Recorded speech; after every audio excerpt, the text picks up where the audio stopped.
Despite the dragons, and the balrogs, and the werewolves, and the vampires, and the giant spiders, there are beings in Middle-earth so ancient and primeval that they may predate angels like Sauron, and so terrifying and powerful that they scare wizards like Gandalf.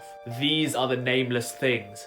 So far, far below the delvings of the dwarves, in the very deepest, darkest depths of the earth, the world is gnawed by nameless things, a race of beings so entirely unknowable that their names, their forms, their very origins are completely shrouded in mystery.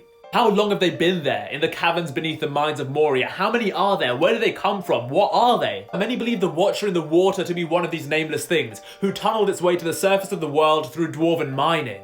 And it certainly fits the imagination of an eldritch Lovecraftian horror.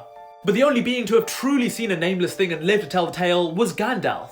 In his fight with the Balrog, Gandalf comes across these creatures that he claims are older than Sauron, and so terrifying that he never speaks of them again. In fact, he literally says that the mere mention of them will darken the light of day. However, there is one other hero in this universe who travelled through an equally, if not more terrifying place, and lived to never tell the tale. Beren the Renowned, one of the greatest men to ever exist, travelled through the Nandungortheb, the Valley of Dreadful Death.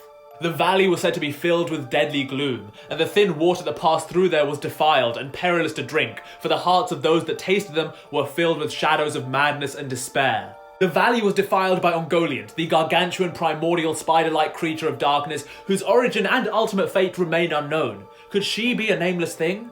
Wouldn't this also mean that Shelob and by extension the spiders of Mirkwood are, at least in part, nameless things? Food for thought.